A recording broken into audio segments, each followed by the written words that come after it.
Hi and welcome to the discrete structure. इस session पे हम सीक्वेंसेस एंड समेशन को जानेंगे, जो चैप्टर 2 में बड़ा इंपॉर्टेंट टॉपिक है। 2 वीडियोस के अंदर हम इसे कवर कर रहे होंगे। वीडियो ज़रूर लॉन्ग होगी, लेकिन एक एक इंपॉर्टेंट एग्जांपल्स को इन वीडियोस पे हम शेयर करेंगे। तो वीडियो फर्दर स्टार्ट करने से पहले बताते चलूँ कि प्रीवियसली तमाम वीडियोज़ मेरे यूट्यूब चैनल पर मौजूद है। फाहद हुसैन CS से सर्च करने के बाद आप मेरे यूट्यूब चैनल के प्लेलिस्ट पर जाओगे, जहाँ डिफरेंट डिसिप्लिन्स की वीडियोज़ मौजूद हैं। विद ईज़ आप इन्हें वॉच कर सकते हैं। इसके अलावा इसमें इस्तेमाल होने वाले content related material which mean presentation, slide code, ये तमाम चीज़ें मेरे ब्लॉग fahadhusaincs.blogspot.com पे अवेलेबल है। आप फ्रीली डाउनलोड करके यहाँ से मटेरियल यूज़ कर सकते हैं। तो चैनल पर अगर नए हो, चैनल को सब्सक्राइब नहीं किया हुआ तो ज़रूर सब्सक्राइब करें, ताकि अपकमिंग वीडियोज़ के हवाले से आपको बराबर जानकारी मिलती रहे और इसी तरह की नई चीज़ें आसानी के साथ सीख सकें। तो रॉयसन की बुक को हम फॉलो कर रहे हैं। चैप्टर 2 पे 2.4 पे टॉपिक सीक्वेंसेस एंड समेशन मौजूद है, जिसमें सीक्वेंसेस पे इस वीडियो सेशन पे हमारा फोकस रहेगा। तो the first term is that what is a sequences. A sequence is a discrete structure used to represent an ordered list, which mean ये sequence एक discrete structure है जो इसलिए इस्तेमाल किया जाता है ताकि हम अपने डेटा को यानी sequence को ordered list में plot कर सकें। For example 1, 2, 3 and so on values यहाँ पर 5 एलिमेंट्स हैं। इन कॉमा सेपरेटेड वैल्यूज को कहा जा रहा है it's a sequence with a 5 elements और term. Similarly, and 1, 3, 9, 27 so on till to the value of 3 and also dot is a infinite sequence। अब इस sequence को infinite इसलिए कहा जा रहा है क्योंकि इसकी end values मौजूद नहीं है, ये डॉट से रिप्रेजेंट किया जा रहा है। जबकि यहाँ 3 and ये वैल्यूज बता रही है कि जब भी आप नेक्स्ट टर्म की तरफ जाएंगे तो सीक्वेंस के इस फॉर्मूले को यूज करेंगे 3n, यानी n का मतलब है कि वो नंबर्स, वो एलिमेंट जिसको आप लिखना चाह रहे हैं, फाइंड करना चाह रहे हैं कि वो किस नंबर पर मौजूद है, और वो 3 से मल्टीप्लाई होगा। इसको आप ऐसे समझ सकते हैं कि यहाँ पर जो टर्म है वो 1 होगी वैल्यूज, लेकिन 3 से मल्टीप्लाई करने से वो क्या हो गया, 3 हो गया। अब यहाँ पे 9 क्यों है, क्योंकि प्रीवियस टर्म 3 है और जब मैं उसे 3 से मल्टीप्लाई करूंगा तो 9। इसी तरह से 27 लाने के लिए 9 मल्टीप्लाई बाय 3 किया, 27 को 9 एंड सो ऑन। इस तरह से सीक्वेंसेस वैल्यूज चलती रहेगी जो इसे फॉलो करेगी। तो इस तरह से एक फाइनाइट या फिर इनफाइनाइट सीक्वेंस क्रिएट होगी। Further a sequence is a function, very important term कि हम एक सीक्वेंस को फंक्शन कह रहे हैं from a subset of the set of the integer, जो कि सबसेट होगा किसका, सेट ऑफ द इंटीजर का, जिसमें आप यूजुअली देखते हैं कि इधर the set start from 0 to onward और 1 टू ऑनवर्ड, क्योंकि इंटीजर में दोनों चीज़ें होती हैं, पॉजिटिव, नेगेटिव और 0 इंक्लूड, तो वो होल नंबर भी हो सकता है और नेचुरल नंबर भी हो सकता है। So we use the notation a of n to denote the image of the integer n, यानी आप इंटीजर n के इमेज को दिखाने के लिए a ऑफ n नोटेशन इस्तेमाल करेंगे। So we call a of n a term of this sequence, यानी a ऑफ n जब आप लिखते हो तो इसका मतलब ये हुआ कि ये सीक्वेंस की नोटेशंस हैं जो कि नेक्स्ट टर्म को या उस प्रेजेंट टर्म को रिप्रेजेंट कर रही होगी जो आप सीक्वेंस में लिखोगे। So a sequence is just a list of the element usually written in a row, यानी लिस्ट ऑफ द एलिमेंट है और आमतौर पे इसे हम इन अ रॉ लिख रहे होते हैं। फर्दर एग्जाम्पल में जाने से पहले हमें इनके डिफरेंस समझ लेना ज़रूरी है कि सीक्वेंस और सीरीज़ में क्या फ़र्क होता है। ऑल्दो हम नेक्स्ट सेशन पे जाएंगे तो सीरीज़ पर कंप्लीट डिस्कस करेंगे। अगर मैं बात करूं कि सीक्वेंस की, तो अभी हमने देखा कि ये डिस्क्रीट स्ट्रक्चर है जो ऑर्डर लिस्ट को रिप्रेजेंट करने के लिए इस्तेमाल किया जाता है। यानी अगर मैं इस तरह से कुछ नंबर्स बनाऊं 1, 2, 3, 4, 5, 6 एंड सो ऑन, तो ये हमारी क्या है, सीक्वेंस है। लेकिन अगर इन्हीं नंबर्स को मैं किसी ऑपरेटर यानी प्लस के साथ रिप्रेजेंट करूं लाइक दिस, तो इसका मतलब ये हुआ कि अब ये सीक्वेंस सीरीज़ में कन्वर्ट हो चुकी है। तो सीक्वेंस एंड सीरीज पे रिप्रेजेंटेशन का यही फ़र्क है कि जब आप उन सीक्वेंसेस वैल्यूज़ को किसी ऑपरेटर के साथ इंडिकेट करते हैं तो वो सीक्वेंस जो है वो सीरीज़ में कन्वर्ट हो जाती है। सीक्वेंसेस की एग्जांपल्स पे चलते हैं, बात अच्छी तरीके से हमें समझ में आएगी। फर्स्ट एग्जांपल बुक से ली गई है जो कह रही है कि consider a sequence a of n where a of n equal to 1/n। सबसे पहले तो हमें ये चीज़ रिकॉल करनी है कि a n का मतलब यहाँ पर ये है कि ये सीक्वेंस को रिप्रेजेंट कर रहा है। तो सीक्वेंस की नोटेशन ही क्या है, a ऑफ n है। तो a ऑफ n में हमें एक फॉर्मूला दिया गया है 1/n, जिसके जरिए से नेक्स्ट एलिमेंट जनरेट होंगे। आगे बताया जा रहा है कि a of n is equal to a1, a2, a3 and so on. तो अगर मैं फर्स्ट टर्म की बात करूं n पे कौन सी वैल्यूज आएगी, तो हमें देखना होगा कि डोमेन क्या दिया गया है क्वेश्चन में। डोमेन का मतलब है कि स्टार्ट कहाँ से करेंगे मैं n को। तो मैं अज्यूम करता हूँ कि n is greater than equal to 1, यानी 1 से ये वैल्यूज स्टार्ट होगी और ऑनवर्ड आगे जाती रहेगी। तो अगर मैं 1/n में 1 पुट करूं तो 1/1 का मतलब है 1, 2 लिखूंगा 1/2, 3, 1/3, 4, 1/4 एंड सो ऑन। तो ये इनफाइनाइट सीक्वेंस को जनरेट कर रहा है by using 1/n। Next example, right a first 4 term of the sequences defined by the formula, यानी एक फार्मूला दिया गया जिसके जरिए से हमें फर्स्ट 4 टर्म जनरेट करनी है। अब इसमें डोमेन वैल्यूज क्या बताई गई है जे की, J is greater than equal to 0, यानी 0 से ये वैल्यू स्टार्ट होगी और सो ऑन चलेगी। तो बी ऑफ जे का मतलब यहाँ पर ये है कि that is equivalent to A of N. ठीक है, आप कोई भी अल्फ़ाबेटिक ऑर्डर लिख सकते हैं फॉर्मूला में, वो मसला नहीं है। तो बी ऑफ 0 का मतलब ये है कि जब जे की वैल्यू मैं 0 सपोज कर रहा हूँ तो 1 + 2 की पावर 0 इज इक्वल टू 2। किसी भी नंबर पे 0 होता है वो 1 के बराबर होता है। 2 की पावर 1 2, ये 3 आ गया। 2 की पावर 2 के बेस पे ये 5 आ गया और 3 के बेस पे 9 आ गया। तो इस बेस पे हम क्या देख रहे हैं, इस बेस पे देख रहे हैं कि जब आपको किसी भी स्टार्टिंग डोमेन की वैल्यूज दी जाती है तो वो इनफाइनाइट सीक्वेंस को क्रिएट कर सकती है। तो रिमार्क्स में यही बताया जा रहा है, the formula B of J is equal to 1/2j for all integer j is greater than 0 define an infinite sequence having infinite number of the values. यानी जब आप इनफाइनाइट नंबर ऑफ वैल्यूज को इस्तेमाल करेंगे तो आपके पास सीक्वेंस भी क्या क्रिएट होंगे, इनफाइनाइट होंगे। Next, right the first 4 term of this sequence defined by this. ठीक है, अब हमें इस फॉर्मूले के जरिए से फर्स्ट 4 टर्म मालूम करनी है। ठीक है, फर्स्ट 4 टर्म का मतलब ये है कि हम सबसे पहले डोमेन देखेंगे, उसके मुताबिक 4 वैल्यूज को निकाल के बताएंगे। तो यहाँ पर सी ऑफ एन का मतलब ये है कि आपको सीक्वेंस का एक फॉर्मूला दिया गया है। क्या कह रहा है वो फॉर्मूला, वो कह रहा है कि -1 की power n multiply by n, यानी आप इसे इस तरह से लिख सकते हैं कि आपके पास पहले ये है -1 की पावर n फिर मल्टीप्लाई n है। ठीक है, और नीचे वैल्यूज क्या मौजूद है, n+1 for all integer n is greater than equal to 1, यानी डोमेन वैल्यूज 1 से स्टार्ट होगी। अब अगर मैं फर्स्ट वैल्यूज को देखूं, यहाँ पर c ऑफ n पे 1 लिखा मैंने, -1 पे पावर 1 1 + 2, तो यहाँ पर वैल्यूज आ गई -1/2। अब -1 का स्क्वायर करेंगे +1 आ जाएगा, 2 यहाँ पर मौजूद है 2/3। फिर -1 का जब क्यूब करेंगे तो -1 आएगा, 3 मौजूद है वो माइनस के साथ आ जाएगा, 4 पे +4। अब आप सीक्वेंसेस देख रहे हैं ये इनफाइनाइट तक चलता रहेगा, लेकिन आप एक पैटर्न अगर इसमें देखें तो यहाँ पर नेगेटिव टर्म आता है, फिर पॉजिटिव आ जाता है, फिर नेगेटिव आता है, फिर पॉजिटिव आ जाता है, फिर नेगेटिव आएगा और फिर पॉजिटिव आएगा। इस तरह से ये सीक्वेंसेस चलती रहेंगी। तो यही चीज रिमार्क्स में बताई जा रही है, sequence whose term alternate in sign is called an alternating sequence, यानी एक ऐसी सीक्वेंस जिसमें आप साइन को अल्टरनेटिव चेंज होता हुआ देखते हैं, उसे आप सिर्फ सीक्वेंस ही नहीं बल्कि साथ ही साथ अल्टरनेटिंग सीक्वेंस भी कहेंगे। Next, find explicit formulas for sequence with the initial term given. अब हमें पहले फॉर्मूलाज दिया गया था, हम सीक्वेंस मालूम कर रहे थे, अब हमें नंबर्स की सीरीज दी गई है, यानी सीक्वेंस दी गई है, और इन सीक्वेंसेस के जरिए से हमें फॉर्मूला जनरेट करना है। तो इसका मतलब ये हुआ कि हम उन सीक्वेंसेस को देखते हुए उनके पैटर्न्स को रीड करेंगे कि यहाँ पर पैटर्न्स क्या बन रहा है। अगर आप इन नंबर्स को देखो तो ये स्टार्ट फ्रॉम 0, ठीक है, इसका मतलब ये हुआ कि हमें जो भी डोमेन वैल्यूज होगी वो 0 इंक्लूड होगी। उसके बाद हम वैल्यूज को बढ़ते हुआ देख रहे हैं, तो इसका मतलब है कि domain values is greater than equal to 0, वो चीज़ यहाँ पर मौजूद है। अब पहली वैल्यूज यहाँ पर 0 है, उसके बाद जो हमारे पास वैल्यूज आई है वो पॉजिटिव आई है, फिर नेगेटिव, फिर पॉजिटिव, फिर नेगेटिव, पॉजिटिव। एक पैटर्न हमें ये समझ में आया। उसके बाद हम वैल्यूज में इंक्रीजिंग देख रहे हैं, तो इंक्रीजिंग देखने से हमें ये समझ में आया कि कोई वैल्यूज नेगेटिव लाने के लिए मुझे पावर्स के साथ जो है वो क्या करना होगा, लॉजिक लगानी होगी। यानी आप जब नंबर्स को चेंज कर रहे होंगे तो जब नंबर्स चेंज होगा तो हमें किस तरह से लॉजिक लगानी है कि वो नेगेटिव नंबर जनरेट करे। तो इस बेस पर अगर मैं अपने सीक्वेंस को -1 लिखूं और उस पर n+1 लिखूं, तो इस बिहाफ पर हम अपने इस सीक्वेंस को क्रिएट होता हुआ देखते हैं। कैसे, देखो, अगर मैं 0 पुट करूं तो ये क्या हो जाएगा, ये हो जाएगा -1, 0 का मतलब है इस पे पावर 1, तो जैसे मैं इस पे पावर 1 अप्लाई करूंगा तो फर्स्ट वैल्यूज हमारे पास क्या आ जाएगी, -1, ठीक है। इसी तरह से 2, 3 एंड सो ऑन, इस तरह से वैल्यूज बढ़ती जाएगी। यानी जैसे जैसे मैं n की वैल्यूज बढ़ाता रहूंगा 0 से ऑनवर्ड, वैल्यूज बढ़ती चली जाएगी। तो 0, 1, -2, आप इसी तरह से फॉर एग्जाम्पल मैं n की वैल्यू 2 रख के देखता हूँ, तो मैंने यहाँ पर -1 लिखा। अब मैं -1 जैसे रखूंगा तो ये वैल्यूज क्या हो जाएगी, n+1, तो 2 + 1 3। अब देखो, जब -1 पे पावर 3 है तो ये हमेशा क्या वैल्यू जनरेट करेगा, नेगेटिव ही जनरेट करेगा, क्योंकि नेगेटिव के साथ है।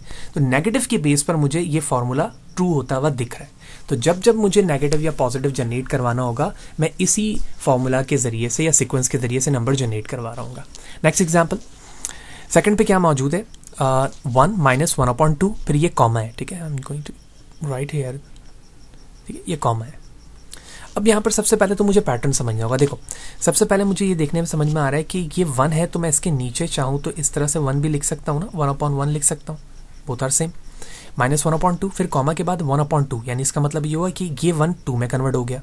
फिर यहाँ पर 1/3 1/4, यानी 1 वैल्यूज़ पर मैं इंक्रीज़ होता हुआ देख रहा हूँ। फिर सेकंड पे देखता हूँ 1/2 के बाद 1/3 1/4, यानी यहाँ वैल्यू 1 से स्टार्ट हो रही है, यहाँ 2 से स्टार्ट हो रही है। तो अब मैं फॉर्मूले में यही लिखूंगा कि 1 कोई कांस्टेंट टर्म। तो मैंने देखो यहाँ पे सोल्यूशन पे अगर आप रीड करो तो 1/k का मतलब है 1/n माइनस 1/k + 1। क्यों? क्योंकि यहाँ पर एक वैल्यूज इंक्रीज चाहिए। 1 + 1 का मतलब है 2, 2 + 1 का मतलब है 3 एंड सो ऑन। ये वैल्यूज आती रहेगी और ये सीक्वेंस चलता रहेगा। तो इस तरह से इस सीक्वेंस के बेस पर मैं नंबर जनरेट करवा लूंगा। अब फर्स्ट टर्म यहाँ पर क्या है थी 1, तो इसका मतलब ये हुआ कि n की वैल्यूज को हम >= 1 लेके चलेंगे, जो कि हमारे डोमेन की वैल्यू होगी। होपफुली सारी एग्जांपल आपको क्लियर होंगी। नेक्स्ट हमारे पास है एक सीक्वेंस मौजूद है 2, 6, 12, 20, 30 एंड सो ऑन। सबसे पहले तो हमें पैटर्न समझना होगा कि इसमें डिफरेंसेस कितनी वैल्यूज़ का है। हम सबसे पहले फर्स्ट टर्म के दरमियान जो डिफरेंस देख रहे हैं वो 4 का देख रहे हैं, ठीक है। फिर यहाँ पर जो डिफरेंस देख रहे हैं वो मल्टीप्लिकेशन बेस पर भी हो सकता है और डिफरेंस के बेस पर 6 है। फिर यहाँ पर अगर मैं डिफरेंस देखूँ तो 8। इसका मतलब ये हुआ कि ये डिफरेंस 4 से स्टार्ट हो रहा है और डिफरेंसेस बढ़ते चले जा रहे हैं, ठीक है। 4 के बाद 6 का डिफरेंस आया, फिर 6 के बाद 8 का आया, और 8 के बाद अगर मैं यहाँ पर भी देखूँ तो डिफरेंस यहाँ पर 10 का हो गया एंड सो ऑन। इस तरह से वैल्यूज चलती रहेगी। तो मुझे एक ऐसी लॉजिक बतानी होगी जिसके बेस पर मैं फर्स्ट टर्म को सबसे पहले जनरेट कर पाऊँ। तो फर्स्ट नंबर को जनरेट करवाने के लिए मैं कह रहा हूँ n + 1। n + 1 का मतलब ये है कि आप फर्स्ट टर्म जो भी नंबर जनरेट करवाना चाहते हैं वो 2 आना चाहिए। कैसे? देखो, मैंने ये कहा कि हमारा जो डोमेन है वो >= 1 है। तो सबसे पहले 1 पुट करके देखते हैं। मैंने 1 लिखा, फिर ये 1 + 1, क्या वैल्यूज़ बन गई? 1 × 2, तो ये वैल्यूज़ क्या आ गई? 2। अब आप यहाँ पर फॉर एग्जाम्पल 2 पुट करके देखें, तो ये हो गया 2, ये हो गया 2 + 1, ठीक है। तो ये 2.3, क्या आ गई वैल्यू? 6। 2 टर्म आ गई, ठीक है। 2 भी आ गया और 6 भी आ गया, यही वैल्यूज लानी थी एंड सो ऑन। इस तरह से ये टर्म जनरेट होती रहेंगे। तो इसका मतलब ये हुआ कि हम successfully based on the sequence अपने C(n) यानी सीक्वेंस नोटेशन पे फॉर्मूला बनाने में कामयाब हो गए। नेक्स्ट है हमारे पास 4 नंबर पे 1/4, 2/9 कॉमा सेपरेटेड है ये सारे, तो ये सीक्वेंस को रिप्रेजेंट कर रहे हैं।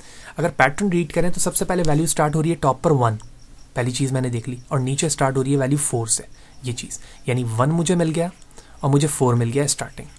अब उसके बाद मैं इंक्रीजिंग फैक्टर देखूंगा कि टॉप पर इंक्रीजिंग किस तरह से चल रही है, 1 2 3 4। तो इसका मतलब ये हुआ कि मैं इसमें सिर्फ प्लस लिख सकता हूँ, यानी 1 में एक का इजाफा हो रहा है।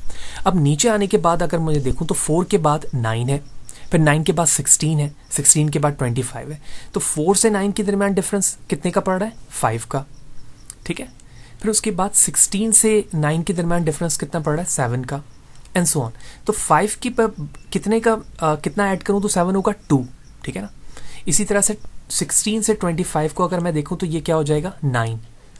तो इसका मतलब ये हो नीचे वैल्यूज 4 से स्टार्ट हो रही है लेकिन डिफरेंसेस 1, ठीक है, फिर 2, फिर 2 एंड सो ऑन। इस तरह से चल रहा है। तो मुझे ऊपर के डिफरेंस का भी पता चल गया और नीचे के डिफरेंस का भी पता चल गया। इस बेस पर मैं कोई भी लॉजिकली एक्सप्रेशन में या फॉर्मूले में उसे रिप्रेजेंट कर सकता हूँ किसी भी वेरिएबल को यूज़ करते हुए। तो 2 यहाँ पर जो है फॉर्मूलाज बताए गए हैं। सबसे पहले इनिशियल वैल्यू 1 टॉप पर, जिसे मैंने i से रिप्रेजेंट किया, डिवाइड बाय i + 1 का स्क्वायर। i + 1 का स्क्वायर का मतलब ये है कि जो भी फर्स्ट टर्म होगी उसमें आप एक ऐड करके उसका स्क्वायर कर दोगे। तो फर्स्ट का क्या हुआ?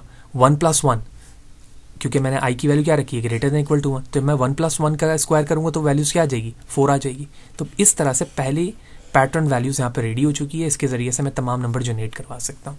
इसी फॉर्मूले को आप इस फॉर्म पे लिख सकते हैं, j + 1 डिवाइड बाय j + 2 का स्क्वायर। यहाँ पर j की वैल्यू > 0 होगी। आप किसी भी फॉर्मूले को यूज़ कर लें, सेम सीक्वेंस जनरेट हो सकता है। तो इससे 2 चीज़ें हमें पता चली। एक तो ये है कि कभी भी फॉर्मूला सेम पैटर्न्स पर कांस्टेंट नहीं रहता। अकॉर्डिंग टू द पैटर्न आप किसी भी लॉजिक पर उसको डिज़ाइन कर सकते हैं, लेकिन वो सीक्वेंस के वैल्यू को वैसे ही जनरेट करे जैसे क्वेश्चन में मौजूद है। That is said to be okay. Okay, the next term is arithmetic progression और sequences.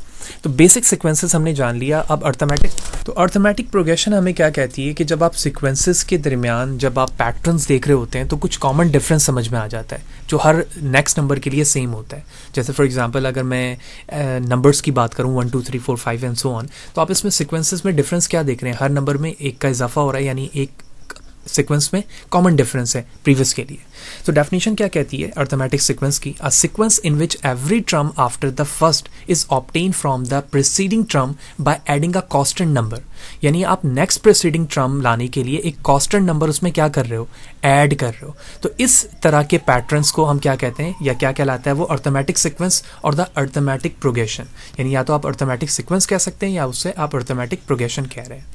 So the constant number being the difference of any two consecutive term is called the common difference। यानी जो difference आ रहे हैं दो number के consecutive numbers के दरमियान, उससे हम क्या कह रहे हैं, कॉमन डिफरेंस कह रहे होते हैं ऑफ AP। यानी अर्थमेटिक प्रोग्रेशन का वो क्या कहलाएगा, कॉमन डिफरेंस। और इस टर्म को हम नॉर्मली स्मॉल d से रिप्रेजेंट कर रहे होते हैं। एग्जाम्पल देखते हैं, हमारे पास कुछ नंबर्स लिखे हुए हैं, जैसे फर्स्ट एग्जाम्पल है ये, ठीक है, इस तरह से 5, 9, 13, 17 एंड सो ऑन। तो इसमें आप डिफरेंस देखो तमाम दोनों नंबर्स के दरमियान कंसेक्यूटिव जो आ रहे हैं इनमें 4 का डिफरेंस है। इसी तरह से 0, -5, -10, तो यहाँ पर डिफरेंस जो आ रहा है वो कितने का आ रहा है, -5 का इन नंबर्स के दरमियान।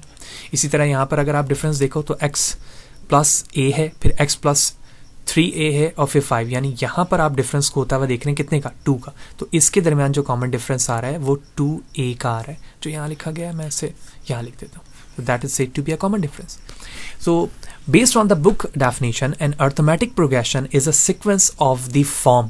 इस फॉर्म को वो फॉलो कर रही होती है a plus d, यानी first term second term with क्या डिफरेंस। थर्ड टर्म के लिए हम क्या कर रहे हैं, थर्ड टर्म के लिए वही a वैल्यूज आएगी, लेकिन प्रीवियस वाले दो टर्म्स का वो डिफरेंस होगा, यानी फर्स्ट ये रहा और इसमें मैं 2 से मल्टीप्लाई कर दूंगा। इसी तरह से ये वैल्यूज चलती रहेगी till the value of nd। तो जो डिफरेंसेस वैल्यूज बन रही हैं कॉमन डिफरेंस, वो इन्हीं रूल्स को हमेशा फॉलो करेंगी, where the initial term is a and the common difference is a d that's belongs to a real number, right. तो बेसिक डेफिनेशन हमने अर्थमेटिक प्रोग्रेशन की देख ली।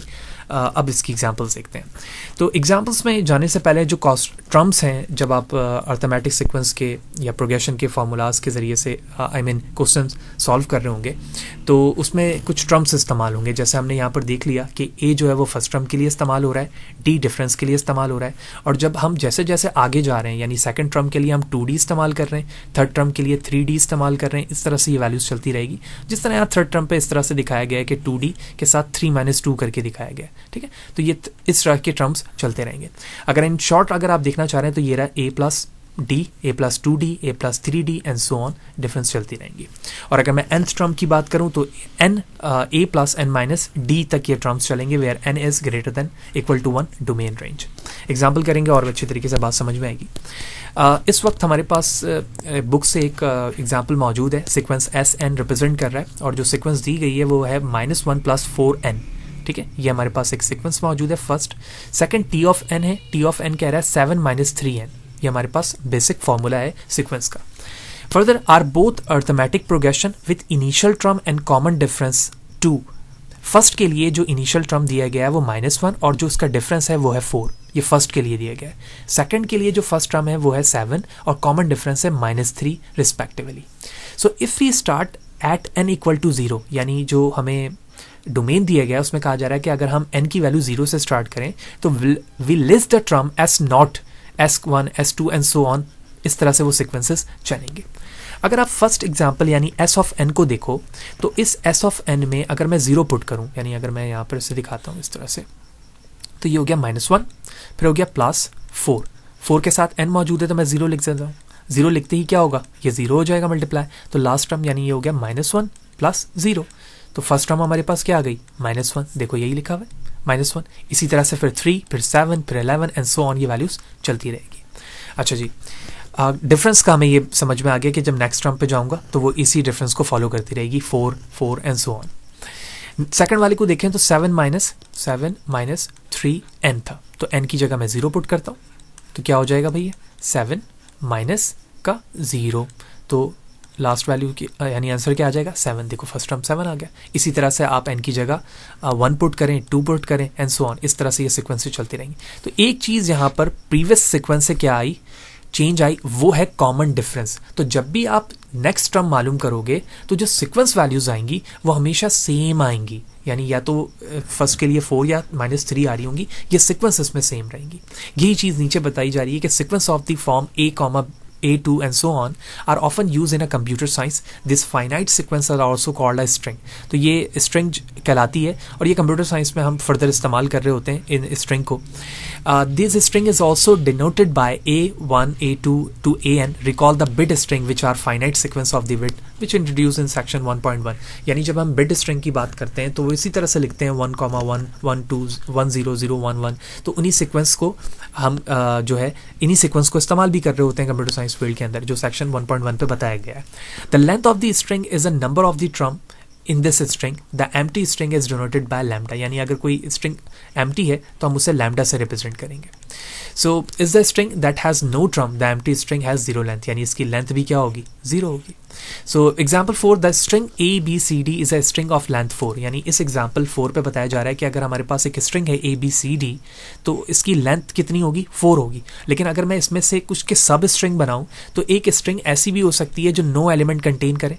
ठीक है, सेट के फॉर्म पे बात कर रहा हूं तो मैं इसे रिप्रेजेंट करूंगा किससे, लैम्डा से. इसी तरह से आप सब स्ट्रिंग A बना सकते हैं, AB बना सकते हैं, ABC बना सकते हैं और ABCD जो इटसेल्फ स्ट्रिंग बना सकते हैं. तो इस तरह से डिफरेंट इसके स्ट्रिंग बन सकते हैं जो अर्थमेटिक प्रोग्रेशन के रूल को फॉलो कर रहे होंगे. नेक्स्ट एग्जांपल, हमें फर्स्ट टर्म बता दिया गया जो कि -1 है और कॉमन डिफरेंस बता दिया गया D. इस तरह से भी दिया जा सकता है. तो हमें देखते ही ये बात समझ में आ गई कि हम फर्स्ट टर्म की जगह क्या लिखेंगे, -1, और नेक्स्ट के लिए जो है वो 4 का इस्तेमाल करेंगे. तो अगर मैंने जैसे ही 1 लिखा और इसमें मैं +4 करूं फर्स्ट टर्म पे तो -1 + 4 क्या कितना हो जाएगा, 3. 3 + 4 7, 7 + 4 11 एंड सो ऑन. इस तरह से वैल्यू चलती रहेगी. इसी तरह A = 7, D = -3. सीक्वेंस स्टार्ट होगा 7 से, +3 करें, -3 करें 4, -3 करें 1, -3 करें -2, -5 के साथ प्लस करें एंड सो ऑन. इस तरह से सीक्वेंसेस चलती रहेगी. यानी फर्स्ट टर्म के बाद नेक्स्ट में जाने के लिए D की वैल्यू को उसमें ऐड किया जाएगा. अब ऐड करने के बाद देखा जाएगा कि जो वैल्यूज मौजूद है वो प्लस साइन के साथ है या माइनस, माइनस है तो प्लस माइनस माइनस हो जाएगा और माइनस करेंगे. इसी तरह A की वैल्यू 1 है, D की वैल्यू 2 है, वेरी सिंपल. तो 1, 3, 5, 7 इस तरह से टर्म्स जनरेट होते जाएंगे. तो ये तो बेसिक कुछ हमने क्वेश्चंस देख लिया अर्थमेटिक प्रोग्रेशन की. इसी तरह से कुछ एडवांस क्वेश्चन कुछ यूँ हो सकते हैं कि अगर हमें सीक्वेंसेस दिए जाएं इस तरह से 3, 9, 15 प्लस -21 सो ऑन, और इसमें कहा जाए कि आप 20th ट्रम मालूम करें. 20th ट्रम का मतलब ये है कि ये 1 है, 2, 3, 4 है, तो हमें 20 नंबर तक जाना है और बेस्ड ऑन द पैटर्न वो नंबर कौन सा होगा वो फाइंड करना है. तो इसके लिए हम सपोज करेंगे कि वो नंबर n है जिसे हम फाइंड करना चाह रहे हैं. तो सबसे पहले गिवन देखते हैं कि हमें क्या क्या गिवन है. इस सीक्वेंस के मुताबिक फर्स्ट एलिमेंट हमारा क्या है, 3 है. कॉमन डिफरेंस क्या होगा, सेकंड को फर्स्ट से माइनस कर दें तो 9 - 3 किया हमने, क्या वैल्यूज आ गई 6. इसका मतलब ये कॉमन डिफरेंस. किस ट्रम को मालूम करना है, nth की वैल्यू कौन सी मालूम करनी है, 20, वो मैंने लिख दिया. अब मैं फाइंड करने के लिए क्या कहूंगा, A of 20 मुझे फाइंड करना है. यानी n की जगह मैं 20 लिखूंगा, ये मुझे फाइंड करना है. अब मैंने कहा A = A + n - 1 D. ये हमारा वो फॉर्मूला है जिसके जरिए से हम nth ट्रम को मालूम करते हैं. यानी जो ट्रम बोले मालूम करना होगा वो मैं यहां से मालूम करूंगा. n का मतलब है वो ट्रम जो मुझे मालूम करना है वो क्या है, 20. तो A पे फर्स्ट ट्रम लिख दिया मैंने 3. n का मतलब है जो मालूम करना है, -1 कांस्टेंट है, D कॉमन डिफरेंस है. तमाम वैल्यूज लिखी, 3 + 114 आया और लास्ट टर्म जब मैंने ऐड किया तो वो क्या आ गया, 117. इसका मतलब ये है कि ये जो वैल्यूज है वो है 117. तो जब भी मुझे कोई ट्रम मालूम करना होगा अर्थमेटिक सीक्वेंस में, मैं इस फॉर्मूले को इस्तेमाल करूंगा और n की जगह पर वो ट्रम लिखूंगा जो मुझे क्वेश्चन में कहा जा रहा है. Very simple, right. नेक्स्ट, अब कहा जा रहा है क्वेश्चन में find the 36th term of the arithmetic sequence whose third term is 7th and 8th term is 17. ये बड़ा लॉजिकल क्वेश्चन है और इससे रिलेटेड एग्जाम में भी आते हैं. सबसे पहले मुझे अर्थमेटिक सीक्वेंस में जो ट्रम मालूम करना है वो है 36, लेकिन मुझे सीक्वेंस नहीं दी गई है. लेकिन ये बताया जा रहा है कि जो सीक्वेंस आपके पास मौजूद होनी चाहिए थी उसमें जो थर्ड ट्रम है वो क्या है, 7. यानी थर्ड का मतलब ये हुआ ये 1 है, ये 2 है और ये 3 है. तो 3 मैंने लिख दिया 7.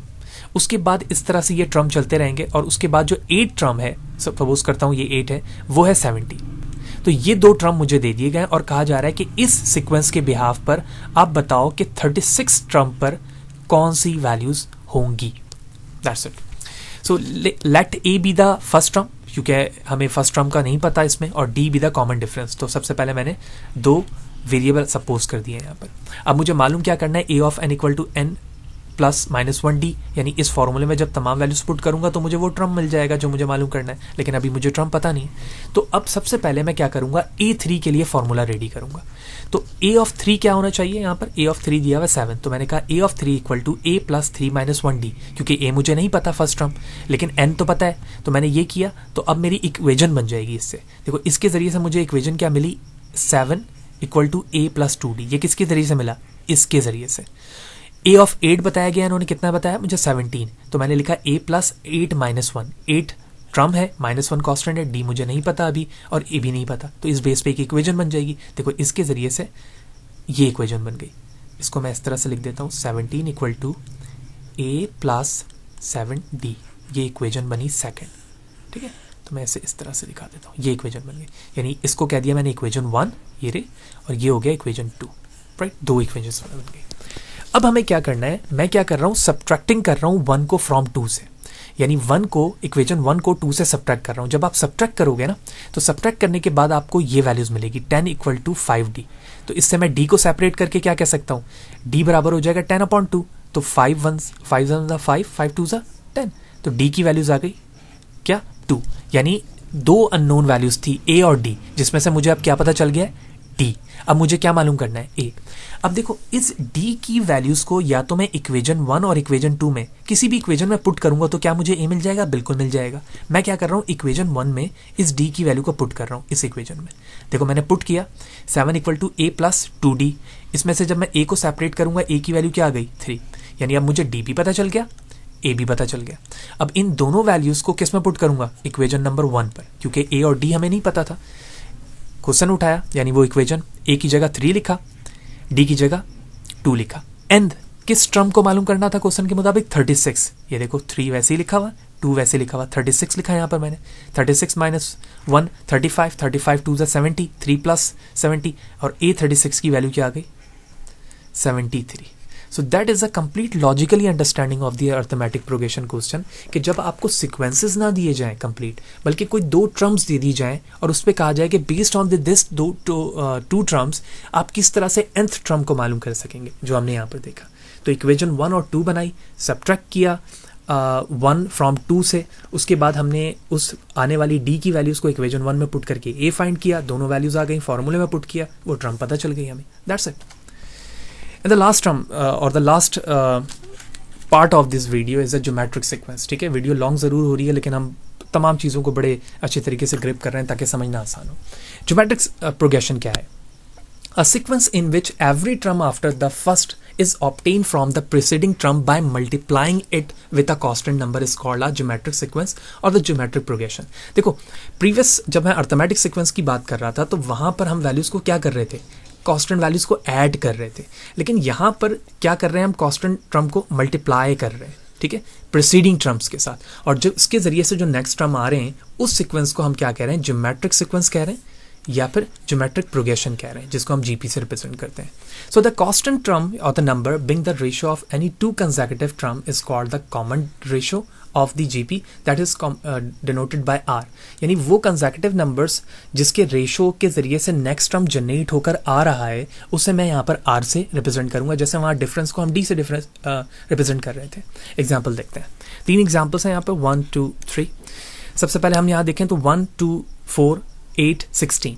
अब अगर आप इसको ज्योमेट्रिक प्रोग्रेशन से देखो तो नेक्स्ट टर्म जो है वो मल्टीप्लाई हो रहा है किससे, 2 से। यानी फर्स्ट टर्म को अगर आप देखें 1 है, अगर मैं 1 को 2 से मल्टीप्लाई करूं क्या वैल्यू आएगी, 2, यानी फर्स्ट टर्म भी आ गया और 2 भी आ गया। अब सेकंड टर्म को अगर मैं 2 से मल्टीप्लाई करूं क्या वैल्यू आएगी, 4, 4 को भी 2 से करूं 8, 8 को भी 2 से करूं 16 एंड सो ऑन। तो इसका मतलब ये हुआ कि कांस्टेंट नंबर है जिसका नेक्स्ट टर्म हमेशा क्या हो रहा है, मल्टीपल हो रहा है प्रीवियस वाले का। तो यहाँ पर कॉमन रेशियो यानी आर की वैल्यू क्या हो गई, 2। इसी तरह यहाँ देखें 3 -3/2 3/4 -3/8 सो ऑन। तो इसमें जिस नंबर से हम बार बार मल्टीप्लाई कर रहे हैं नेक्स्ट टर्म को वो है -1/2। यहाँ देखो 0.1 0.001 0.001 एंड सो ऑन। तो नेक्स्ट टर्म पे लाने के लिए उस टर्म को यानी जो पहली टर्म है उसे मैं मल्टीप्लाई कर रहा हूँ 0.1 से, ये वैल्यूज आई। फिर इस टर्म को 0.1 से मल्टीप्लाई करें, ये आ जाएगी एंड सो ऑन। तो यहाँ कॉमन जो डिफरेंस आया वो क्या हुआ, 0.1, जिससे मैं चाहूँ तो 1/10 से भी रिप्रेजेंट कर सकता हूँ। सो बुकिश लैंग्वेज पे अगर आप ज्योमेट्रिक सीक्वेंस को देखें या प्रोग्रेशन को देखें, that is a sequence of the form this A dot R comma A R square and so on, यानी ए जो है फर्स्ट टर्म है, जबकि आर जो है यहाँ पर क्या है, ज्योमेट्रिकल जो प्रोग्रेशन है उसका मल्टीप्लिकेशन रेशियो है, जैसे वहाँ पर डी डिफरेंस था। तो थर्ड नेक्स्ट के लिए स्क्वायर, नेक्स्ट के लिए क्यूब एंड सो ऑन चलता रहेगा। So A is the initial term here and the common ratio R which is belongs to the real number. Okay, example देखते हैं, बात और भी अच्छी तरीके से समझ में आएगी। तो कुछ जनरल टर्म्स हैं, जिस तरह हमने वहाँ पर जनरल टर्म्स देखा था अर्थमेटिक प्रोग्रेशन में, इसी तरह यहाँ पर भी कुछ टर्म्स हैं। सबसे पहली टर्म्स हमने देखी कि इनिशियल जो फर्स्ट वैल्यू होगी वो ए से रिप्रेजेंट होगी और कॉमन रेशियो आर से होगा। ये सेकंड के लिए, ये फर्स्ट के लिए, ये थर्ड के लिए, फोर्थ के लिए, जैसे जैसे हम वैल्यूज़ बढ़ते जाएंगी आर की पावर भी चेंज होती रहेगी, जिस तरह मैं यहाँ पर लिख रहा हूँ। सो तो फर्स्ट टर्म के लिए ए की power r, a r minus one, r minus 3 minus 1, 4 minus 1, इस तरह से वैल्यूज़ चलती रहेगी। तो यहाँ पर आप देखें ए आर 2, AR3, इस तरह वैल्यूज़ चलती रहेगी till the values of nth। जब मुझे nth टर्म मालूम करना होगा तो उसका फॉर्मूला होगा a multiply by r n minus 1, और n वो वैल्यूज़ होगी जो टर्म मुझे मालूम करनी है, जिस तरह वहाँ पर डिफरेंस के लिए फॉर्मूला था। एग्जाम्पल में देखें तो हमें फर्स्ट टर्म की वैल्यू a की दी गई है और जो कॉमन रेशियो है उसकी वैल्यू दी गई है। तो इससे मुझे क्या मिल जाएगा, सीक्वेंस मिल जाएगा जो कि ज्योमेट्रिक प्रोग्रेशन को फॉलो करेगा। अगर मैं फर्स्ट टर्म लिखूँ 1 और उसे मल्टीप्लाई करूँ -1 से, तो सेकंड टर्म मिल जाएगी -1, फिर -1 को दोबारा -1 से मल्टीप्लाई करूँ, पॉजिटिव का 1, फिर नेगेटिव का 1, फिर पॉजिटिव का 1 and so on. First value 2 दी गई है, कॉमन रेशियो जो है वो 5 दिया गया, यानी 2 से स्टार्ट हुआ, 2 को 5 से मल्टीप्लाई करें 10, 10 को 5 से, 50 को 5 से, इस तरह से so on. First term 6, common ratio 1/3, ये रहा 6 1, 1/3 से जब मल्टीप्लाई करूंगा 3 2 + 6 हो जाएगा, फिर 2/3, 2/9, 2/27 एंड सो ऑन। तो ये इस तरह से ज्योमेट्रिक प्रोग्रेशन के बेस पर सीक्वेंसेस बनती जा रही हैं। Find the 8 terms of the following geometric sequence. अब हमें 8 टर्म मालूम करनी है, अगर ये फर्स्ट है, सेकंड, थर्ड, फोर्थ, इसी तरह से 5th, 6th, 7th और 8, ये वो टर्म है जो मुझे मालूम करना है। तो फर्स्ट टर्म हमें क्या दी गई है, 4। अगर आप आर की वैल्यू देखो यानी रेशो, तो इसमें 4 3 = 12 होगा एंड 12 3 = 36 होगा। तो इसका मतलब ये हुआ कि मुझे यहाँ पर 3 ऐसे ही समझ में आ गया कि ये हमारा आर है, यानी ए भी पता चल गया, आर भी पता चल गया। किस टर्म को मालूम करना है, 8, वो हमारा क्या होगा, एन, वो भी पता चल गया। तो डायरेक्टली मैं इस फॉर्मूले पे पुट कर सकता हूँ जो अभी प्रीवियस स्लाइड पे देखा हमने, ARn-1, ए की वैल्यू 4, आर की वैल्यू 3, n 8-1, तो 3 की पावर 7 2187 हो गया, 4 कांस्टेंट, इससे मल्टीप्लाई किया, a की पावर 8 की वैल्यूज आ गई 8748, यानी ये वैल्यूज इस जगह पर फिक्स होगी। That's all about the basic understanding of the geometric progression. Next one book से काफ़ी आसान सी एग्जाम्पल है। Sequences b of n, c of n और d ऑफ n मौजूद है हमारे पास। -1 की पावर n फर्स्ट हमें दिया गया, ठीक है, ज्योमेट्रिक सीक्वेंस पर। सेकंड c ऑफ n 2 × 5 की पावर n है, dn हमारे पास थर्ड है 6 × 1/3 की पावर n। अगर मैं सेकंड को कहूँ तो ये कुछ यूँ लिखा जा सकता है 2 × 5 की पावर n, इसे मैं कह सकता हूँ 6 × 1/3 की पावर n। तो इसमें हमें फर्स्ट टर्म चाहिए होगा और कॉमन रेशियो चाहिए होगा। तो geometrical sequence progression with initial term and common ratio equal to 1 and -1, ये किसके लिए, फर्स्ट के लिए, यानी मैं इसे फर्स्ट कह रहा हूँ, इसे सेकंड कह रहा हूँ, इसे थर्ड कह रहा हूँ। सेकंड के लिए जो हमें फर्स्ट एलिमेंट दिया गया वो 2 और कॉमन रेशियो दिया गया 5। थर्ड के लिए जो फर्स्ट टर्म है वो है 6 और कॉमन रेशियो दिया गया 1/3। इस बेस पर हमें एज्यूम करना है कि फर्स्ट जो डोमेन वैल्यूज है n स्टार्ट फ्रॉम 0 है और हमें मालूम करना है b0 यानी b फर्स्ट एलिमेंट, ये हमारा फर्स्ट एलिमेंट है, ये सेकंड है, ये थर्ड है, फोर्थ है, सो ऑन, इस तरह से वैल्यूज स्टार्ट होंगे। अगर मैं फर्स्ट को स्टार्ट करूँ -1, क्योंकि जो डोमेन वैल्यूज है वो n की पावर n जो है वो 0 से, अगर आप यहाँ -1 की पावर 0 करो तो किसी भी नंबर पे 0 होगा वो 1 के बराबर होता है, लिख दिया मैंने। अब -1 पे जब मैं 1 करूँगा तो वो -1 ही होगा, -1 पे 2 करूँगा पॉजिटिव का 1 हो जाएगा एंड सो ऑन, सिक्वेंसेस चलती चली जा रही हैं, ठीक है। -1 जो है हमारे पास जो है वो फर्स्ट एलिमेंट था और -1 जो है वो कॉमन डिफरेंस है और जो हम यहाँ पर देख रहे हैं। सेकंड 2 × 5 n, तो अगर मैं फर्स्ट टर्म देखूं तो 5 की पावर n का मतलब है 5 पे जब मैं 0 लेकर जाऊंगा तो ये 1 हो जाएगा, तो 2 × 1 2 हो जाएगा, ठीक है। सेकंड एग्जांपल अगर आप इसी पे सॉल्व करें तो 2 × 5 की पावर 1, तो ये हो गया 2 × 5, किसके बराबर आ गया 10 के, सेकंड टर्म 10, एंड इसी तरह से ये सो ऑन चलते जा रहे हैं। तो आप अगर क्वेश्चन में देखो तो 5 हमारा फर्स्ट टर्म था और कॉमन डिफरेंस हमारे पास क्या आ रहा है 6 के बेस पर आ रहा है। तो इसी तरह से फर्स्ट टर्म 2 था और कॉमन डिफरेंस 5 के साथ आ रहा है, यही है 2 फर्स्ट टर्म है, कॉमन डिफरेंस 5 का आ रहा है, एंड सो ऑन चलता रहेगा। ये कॉमन डिफरेंस से यहाँ मुराद मल्टीप्लिकेशन प्रोडक्ट का है, ठीक है, यानी 2 multiply by 5, 10 multiply by 5 and so on. Third पे देखें तो फर्स्ट जो नंबर है वो 6 है और कॉमन डिफरेंस 1/3 है, जबकि फॉर्मूला है 6 मल्टीप्लाई बाय 1/3 की पावर n। तो अगर मैं 0 पुट करूं तो ये हो जाएगा 1, तो 6 मल्टीप्लाई बाय 1 बराबर हो जाएगा किसके 1 के, फर्स्ट टर्म आ गया। सेकंड पे देखें अगर आप तो ये आ जाएगा 2 एंड सो ऑन। इस तरह से ये वैल्यूज चलती जा रही हैं और टर्म्स आते जा रहे हैं। तो ज्योमेट्रिक सीक्वेंस में 3 हमने बुक से रिलेटेड भी एग्जांपल यहाँ पर देख ली कि अगर हमें सीक्वेंसेस के नंबर्स पता हो तो हम किस तरह से करेंगे।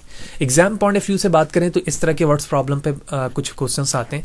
क्या क्वेश्चन है, write a geometric sequence with positive term whose second term is 9, यानी हमें ज्योमेट्रिक सीक्वेंस के पॉजिटिव टर्म्स चाहिए जिसमें सेकंड जो टर्म है वो 9th है, ठीक है, और जो फोर्थ टर्म है इसमें वो क्या है 1 है, ठीक है। इस तरह के हमें कॉमन ज्योमेट्रिक सीक्वेंस जनरेट करने हैं, यानी अब यहाँ पर कोई स्पेसिफिक नंबर नहीं बताना है हमें, बल्कि ज्योमेट्रिक सीक्वेंस को जनरेट करके बताना है उस नंबर्स के बिहाफ पर जो क्वेश्चन में मौजूद है। यानी 9th सेकंड नंबर जो है, यानी फॉर एग्जांपल ये 1 है, ये फर्स्ट टर्म है और ये सेकंड है, तो सेकंड क्वेश्चन में क्या आ गया 9, उसके बाद ये थर्ड है और फोर्थ बताया गया 1। तो हमें क्या करना है, इस बिहाफ पे सीक्वेंसेस बताने हैं कि ज्योमेट्रिक सीक्वेंस कौन सी होगी, ठीक है। सबसे पहले जो nth फॉर्मूला है वो क्या कहता है, एक a ऑफ n बराबर है ARn-1, ये हमारा प्रोग्रेशन का फॉर्मूला था। सेकंड टर्म हमें दी गई थी, तो सेकंड टर्म के बिहाफ पर a ऑफ 2 बराबर होगा AR2-1, 2-1 का मतलब सेकंड n-1। तो a2 की वैल्यूज क्या है 9, मैंने लिखा 9 और 2-1 1 हो गया, तो ये क्या मैं कह सकता हूँ 9 equal to a of r। I am going to zoom it now, ठीक है, इस तरह से लिख सकता हूं ना मैं। तो ये हो गई इक्वेशन 1। अब फोर्थ टर्म क्या है हमारे पास, देखो ये रखा फोर्थ टर्म इज 1, तो मैंने कहा 1 इक्वल टू AR3, क्यों 4 - 1 बराबर होगा 3 के, तो r की वैल्यू 3 आ गई, जबकि 1 कांस्टेंट हमें क्वेश्चन में था, ये आ गया इक्वेशन 2। 2 इक्वेशन बन गए।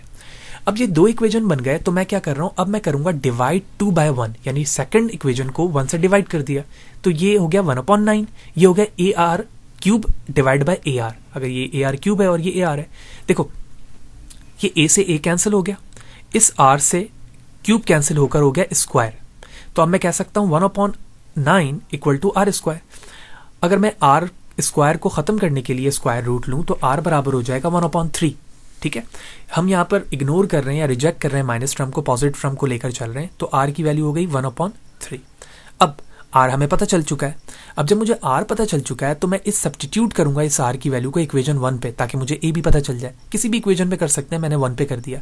जैसे ही मैं 1/3 को R की जगह पुट करूंगा तो ये हो गया 9 equal to A 1/3। To zoom out now, और इस बेस पर जब मैंने A को सेपरेट किया तो A की वैल्यू आ गई 27। अब मुझे क्या पता चल गया, A भी पता चल गया, ये रहा A, ये रहा R।